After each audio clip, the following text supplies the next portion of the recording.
Mic check, mic check, mic check, mic check. All right, we here, back again. You see what we're doing? Wintrapreneur Wednesday. Wintrapreneur Wednesday, first one of the new month. Let me get everything shared out on Facebook, LinkedIn, and YouTube and all that good stuff. Mic check, mic check, mic check. We here. Facebook. All right, Facebook. We here. We in this thing.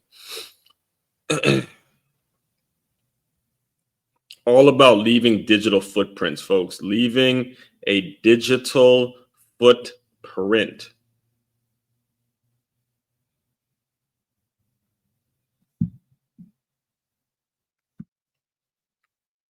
You can sort of guess what that means, but we're going to dive into all that as we always do around here. By the way, first time showing up, make sure you're liking, commenting, subscribing, sharing this out to anyone that needs to hear it. All right. Hear me when I tell you that needs to hear it. It's a select few people that are going to be in my world for a long period of time. And those are the people we want. You don't need a lot. You need the right substance. All week, we've been diving into the importance of substance. You need the right substance all week. We've been diving into putting the right substance in our prompts, understanding what a prompt is, understanding the value of a prompt, understanding the significance of the word prompt and how it's grown and how it can lead to a more conducive work environment, a situation in which you're better off professionally because you know what you want, you know what you're working with, you know what you can outsource, you know the kind of people you want around you.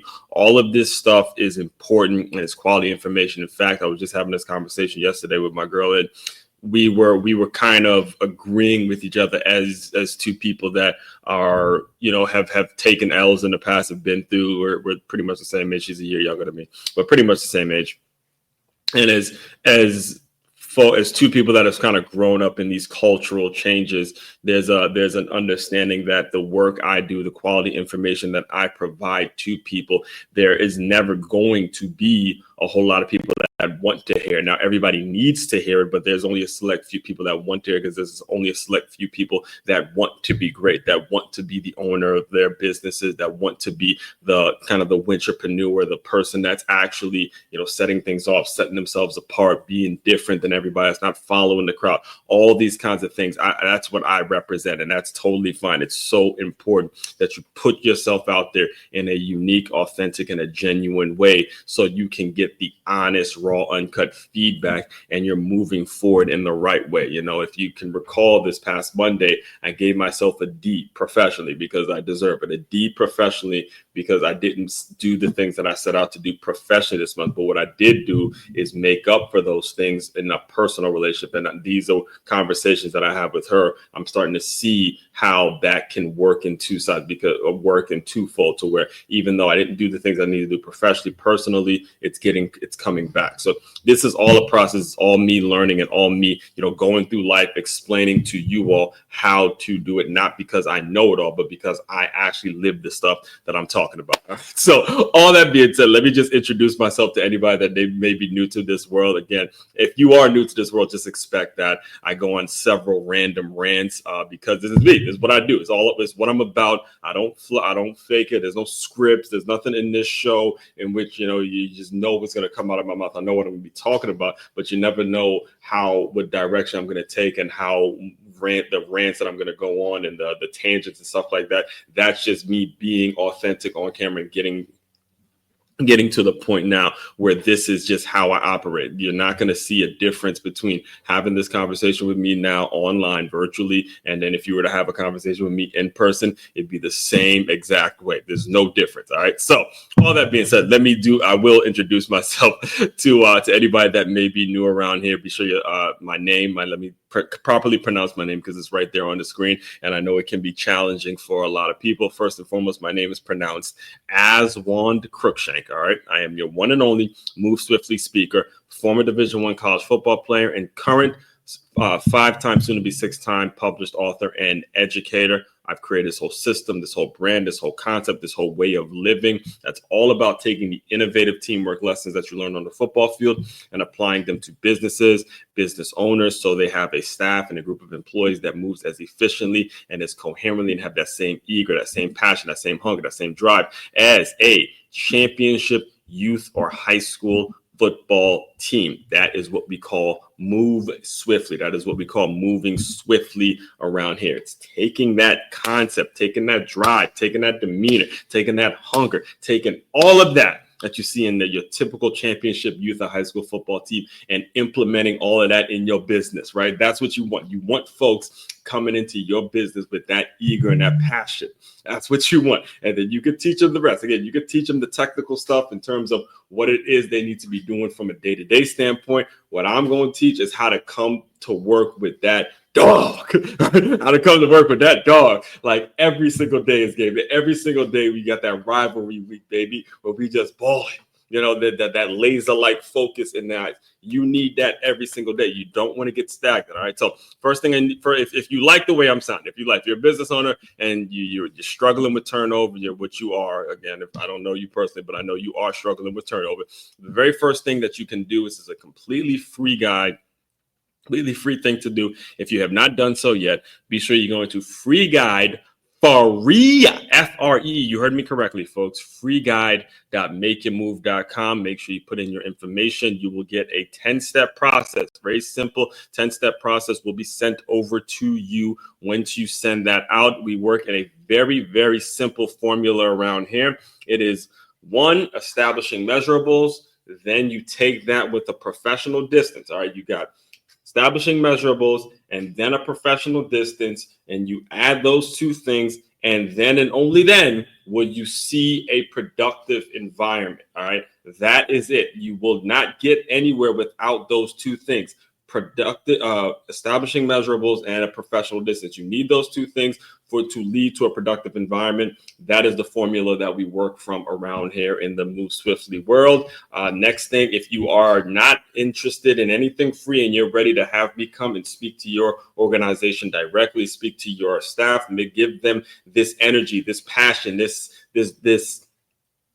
mindset that I have, and you're like, look, I don't need to hear nothing else. Shut up, take my money, and let's book some time for you as want to come and speak to my business. All you do is go to makeyourmove.com. That is makeyourmove.com. You can book. You'll see the button right there. Book as want to speak. You can shop there. You can pick up a couple copies of my book. We can talk about how I can, use the book as a way of, maybe leveraging the book to have it where use the book, and then I'll come out, less of my fee for coming out and booking or coming out and conducting an employee development workshop. Also, you can do all your research on me right there on makeyourmove.com. It is right there for you to read, YouTube, book a meeting, whatever it is you need to do. Just do it. I'll read it out to you guys now as we get into today's topic. So turn your business into a championship team. It's common knowledge. The best way to win in business or in life is by avoiding ways to lose. Whether you've just started a new business or you've been in business for quite some time, there's no getting around the need to hire or outsource certain elements of your organization, so things can run as efficiently as possible. When you book your meeting with Aswan, he'll diagnose what the issues are with your current system and then strategically create a system in which will lead to a reduced amount of turnover. That is the guarantee right there, folks. The system in which will lead to a reduced amount of turnover right there, or a clear understanding of the parts of your business that need to be outsourced. Those two sentences right there, we're going to pause right there in this promo. What you will get, the result you will get when you decide to bring me in as your employee development guy and adopt my system, it's a reduced amount of turnover or a clear understanding of the parts of your business that need to be outsourced. They're two separate things. And if you don't get clear on what they are, on how to do the two things, your business is on the chopping block. You will fail because people are going to come and they're going to go, and they're not going to be clear on what the expectations are. And then it just becomes about, when am I getting paid? When am I not getting paid? Am I getting paid? When am I working? All the other bullshit that you have to hear from folks who are, just there to collect all the dead weight, right? All the dead weight that you're forced to hire and try to outsource certain things. I am here to teach you all how to avoid that trap, because there's nothing that kills a business more than that nonsense, that element, that concept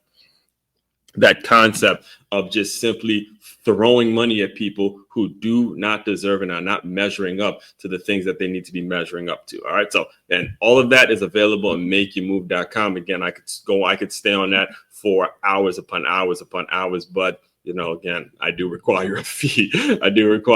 Before we get into it. All right. So, all that being said, let's get into today. Let's get into what we're going to be discussing today on Wintrapreneur Wednesday. Wintrapreneur Wednesday. If you don't know what the term wintrapreneur means, give it a second. I will be breaking it all down as I go through the article. Now, before I go through the article, though, I want to make clear about what we're going to be discussing today when we're talking about leaving digital footprints. All right. Be clear when I say this. Be clear when have a clear understanding when I say this. All right. Leaving digital footprints is about playing the long game. It's about playing the long game and understanding the long-term planning that needs to take place. There needs to be something in your mind, something set in your heart and in your mind in which you see yourself doing 10, 15 years down the line. That's going to make you get out of your comfort zone and go online, put some things online that you're passionate about right now, because you do not know when it's going to come back.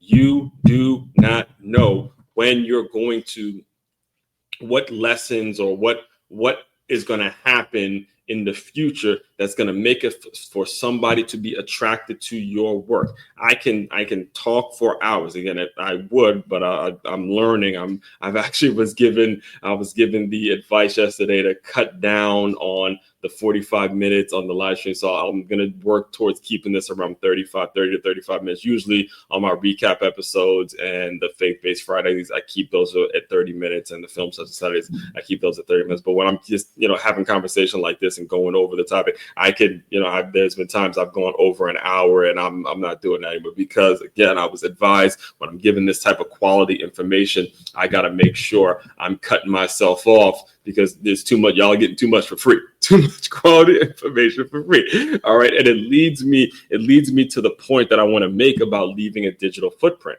When you're discussing leaving a digital footprint, it's really about putting something out there that probably won't get any views. There's nothing that'll happen. Your life's not going to change. You're just going to put it out there simply because you're passionate about it, and simply because it needs to be said. That is all I did to get started. That is it. All right. There was nothing else more than me seeing and being in a situation that I could not stay quiet about. I could not stop talking. I mean, it was driving me crazy, because I was living in South Florida.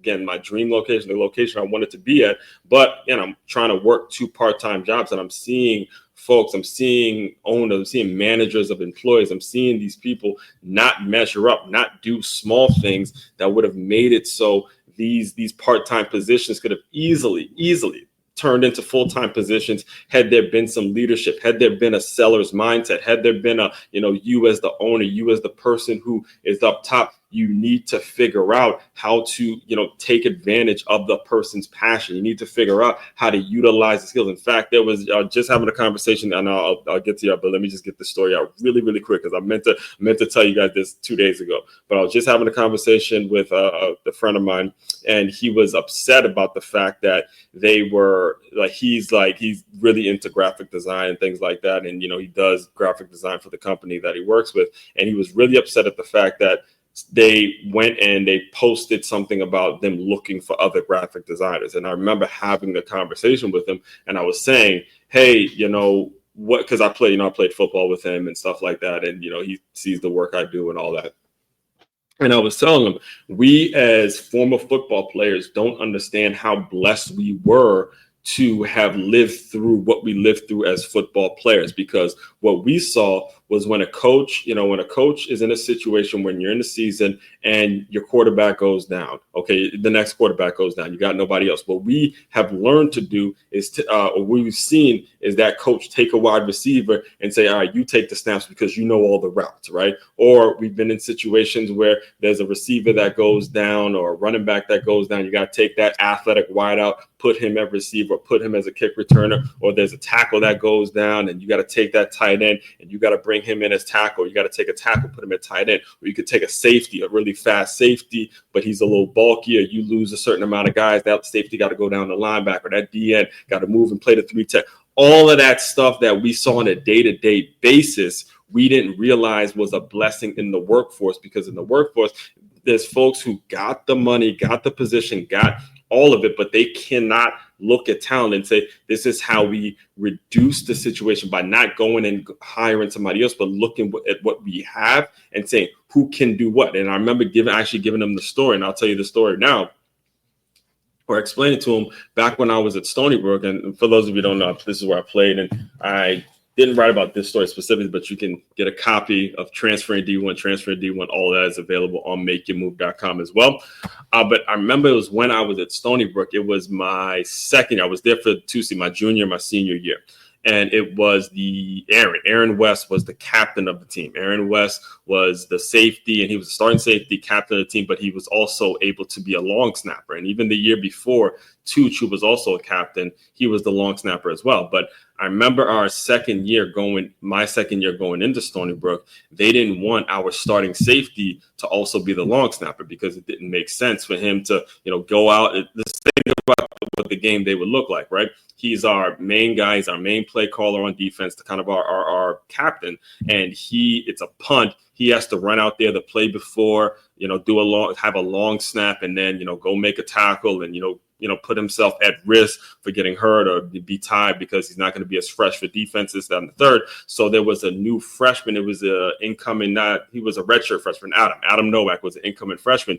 And I remember the first special teams meeting, Coach Trick looked at Adam and said, hey, look, we need you to do this. We need you to be the long snapper this year.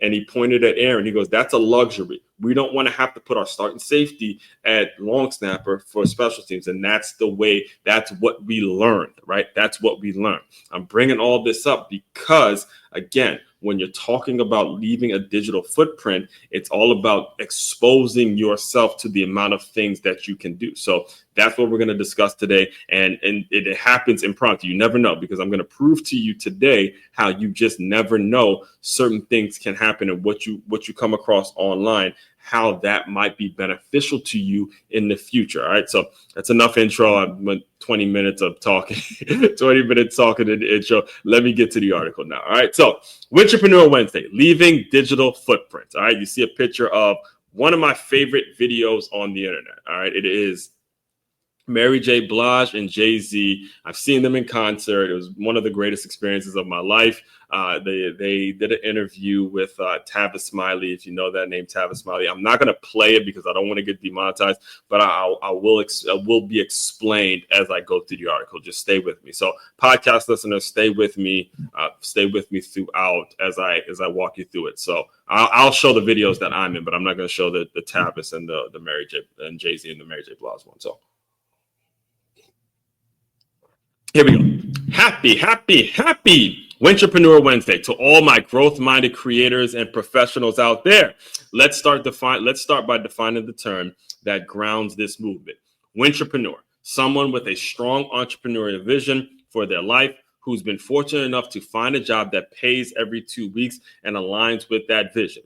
Yes, you've probably heard of an intrapreneur, but around here in the Move Swiftly sports marketing universe, we put our own creative spin on things. We're building careers that balance stability with purpose, and teaching others how to do the same. This week's theme, from prompt to product. All right. All week, we've been exploring how to turn ideas into action in today's AI-fueled world. Originally, I was going to feature one of my favorite stories I was going to feature one of my favorite stories ever, Jay-Z's Rockaware origin story, told in a way that's both fun and inspiring. If you haven't watched it yet, do yourself a favor and hit play. I've watched that video more times than I can count. It's a reminder that digital content can become timeless, and that laid the groundwork for what I really want to focus on today, the importance of digital footprints. All right, so real quick, let me just walk you through what I mean when I say Jay-Z's Rockaware story. So if you're not familiar, and he says it all in this video, but I don't want to play it because I don't want to. In fact, you know what? Let me Google it to see. Ooh, Girl Scouts. Jay-Z and Travis Smiling interview. Right. All right. So it is. Let me see if I can find a few images. So this is it. Let me see if I got the trend. Okay.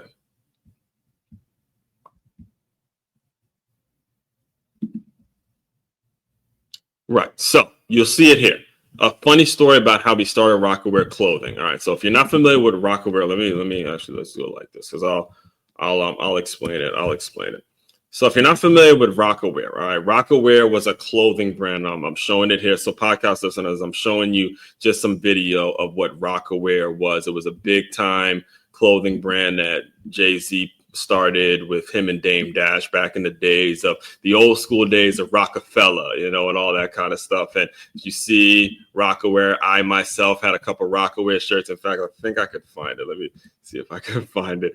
Yeah, I am a pretty big Jay-Z fan. So let me see here. I think I have the picture. Yes, of course I have it. Let me see.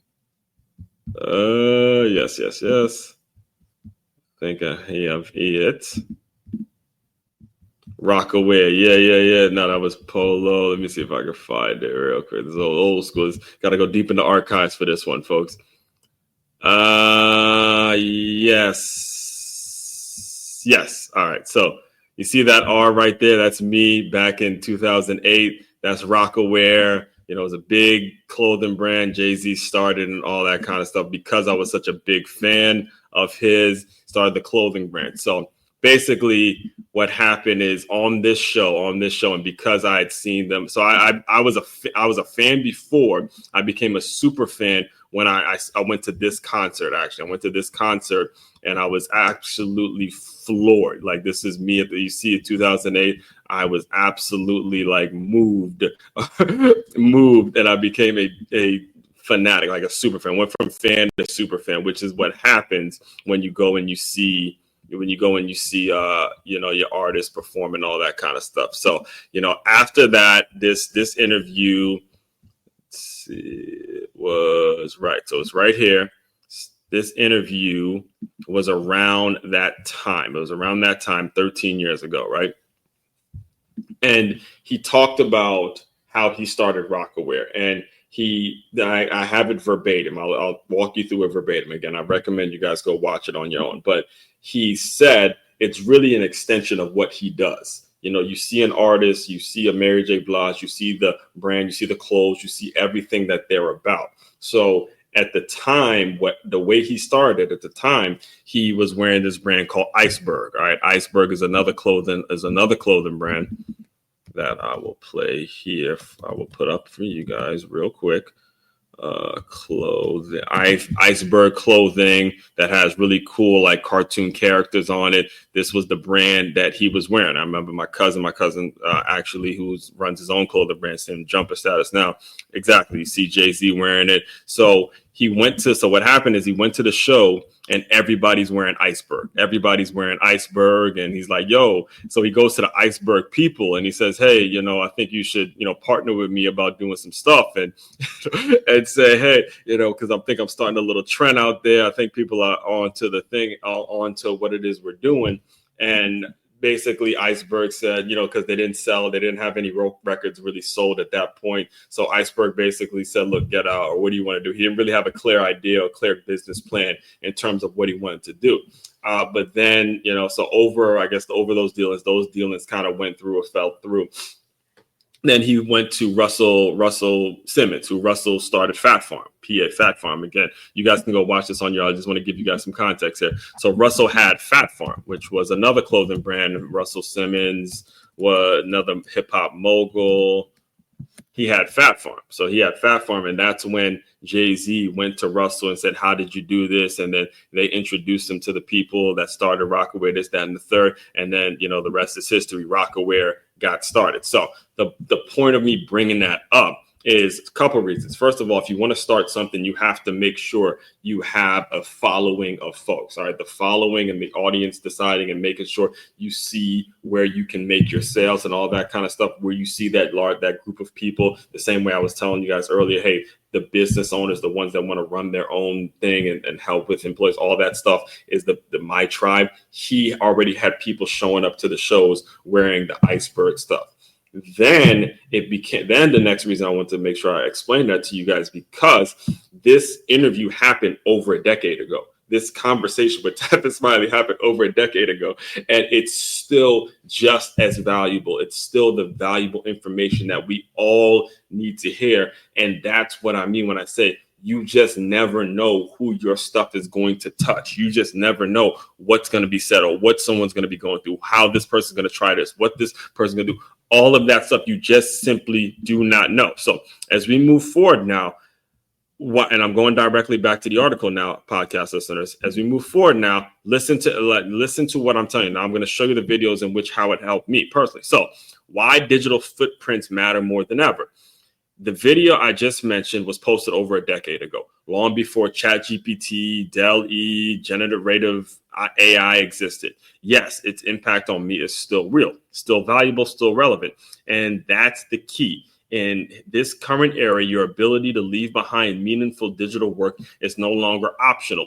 It's critical, whether it's a podcast, blog, video, live stream, or social post. What you create today becomes searchable proof of what you believe, how you think, and what you're capable of. Let me share two examples that illustrate this in real time.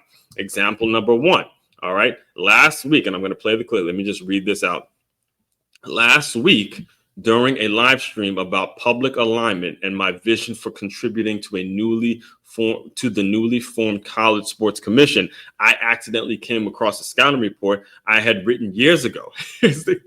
It was still live on the site of the company I've since left and openly criticizing. Yes, I have trashed NSR, but it's still live. All right. Lesson: quality work will always outlive personal disagreements. Regardless of how you feel about a company or a fallout, your work stands on its own. A digital footprint doesn't ask for permission to exist. It speaks for you even when you've moved on. So let's watch the clip. Let's get through this ad. With Grammarly, every email you send can be polished and ready to go. Grammarly Pro has a lot of great features that you should try. There's this cool.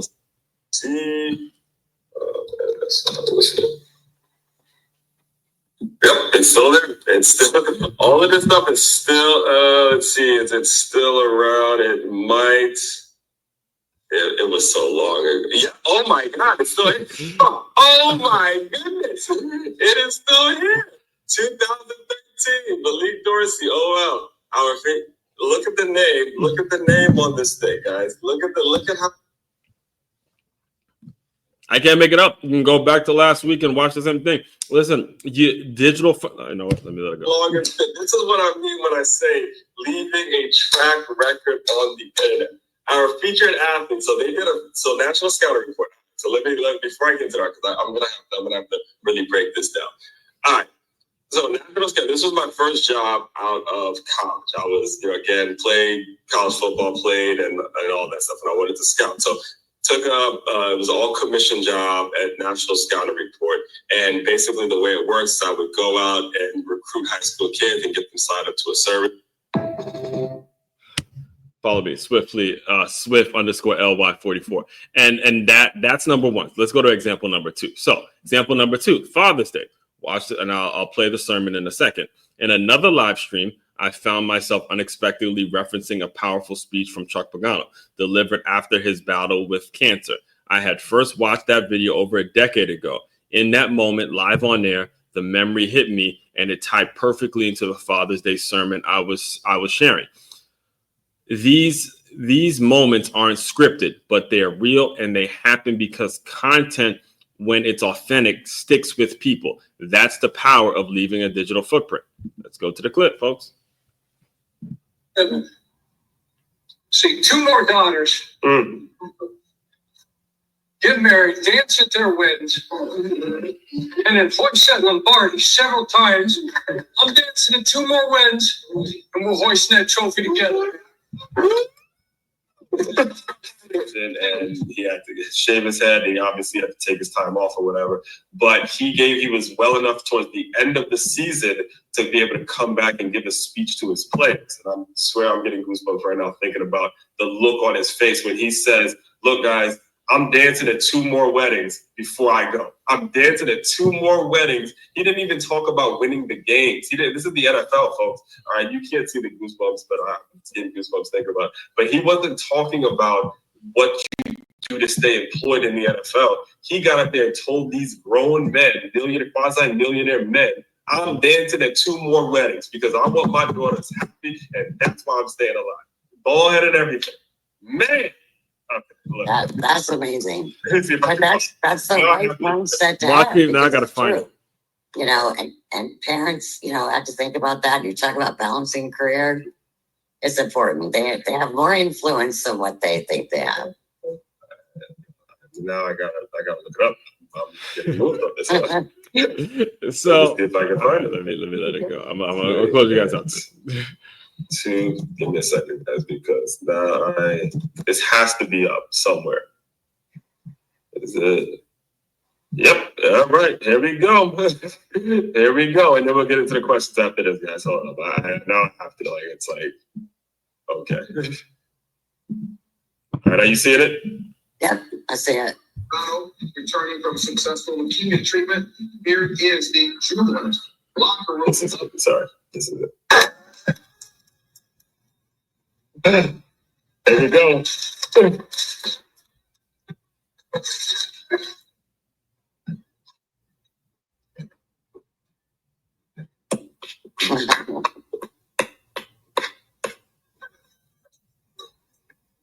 I mentioned before the game that you guys were living in vision, Mm-hmm. and you weren't living in circumstances. Because you know where they had us in the beginning, every last one of them. But you refused to live in circumstances, and you decided consciously as a team and as a family to live in a vision.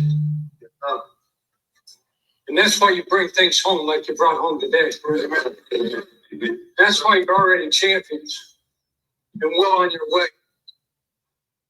I got circumstances. You guys understand it. I understand it. It's hard to beat. Man, it's hard to beat.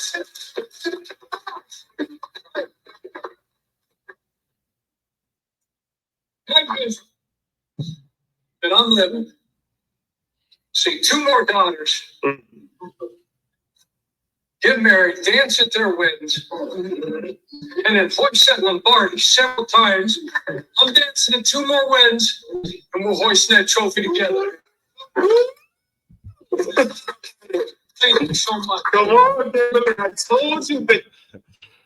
All right, yeah. I mean, just like I did when I first did 2 weeks ago or 3 weeks ago, however long it was, I'm still getting goosebumps because it's moving. It's moving to know that when you put something on the internet and it's quality work and it's helping people, it's inspiring, it's something that's coming from the heart, and you make it a habit to continuously do that. You just never know. All right. You just never know. I'm going to close you guys out. Let me finish out this article now. And again, make sure if you're not yet Make sure you're following me on medium.com/moveswiftly44. And that's where most of my written material comes out. And I'll be hooking up some deals when it comes to the new book for all my Medium followers. So make sure you do that as soon as possible. So final thought, stepping into the role. If you've been following me for a while, you know I wasn't always into being on the internet. I didn't want to be the content guy. I wasn't trying to go viral. In fact, early on, I resisted it. It felt uncomfortable, performative. But then I had to check myself. I had to check myself. Life isn't about what makes me comfortable. If I have stories, strategies, or frameworks that can help others win in life and business, then it's my responsibility to share them, even when I'd rather stay behind the scenes. And in this AI-fueled era, the game has changed. You don't have to be loud. You don't have to be famous, but you do have to show your work. All right? Say that one again. The AI era has fueled something new. It's new, guys. All right? You don't have to be the loudest one. You don't have to be famous and millions of followers, anything like that.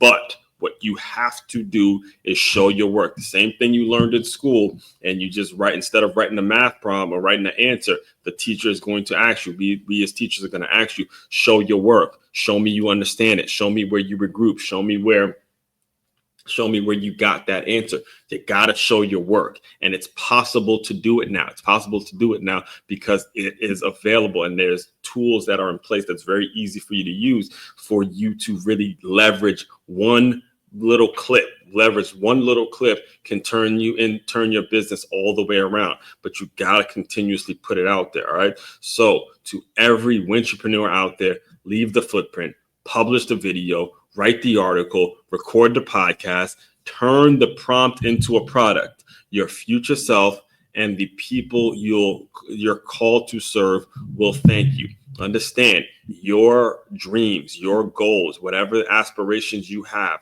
they're tied in to on somebody else's. You just never know who they're going to be touching. Chuck Picano didn't know As One Crookshank was going to be talking about this, 13 years later and making it relevant again, because it was just what he was living through at that moment. And it still obviously touched me, and it's going to be something that touches a lot of folks. So do not be afraid to put it out there in some way, shape, form, or fashion. All right. So all that being said, main website to check out to dive deeper into all the work I'm doing and everything I'm all about. Again, it is makeyourmove.com. That's MAKEYAMOVE.com. One-stop shop for your teamwork and your self-development needs. As One Crookshank, your one and only Move Swiftly speaker. Checking out. You guys continue to move swiftly. We will talk more soon.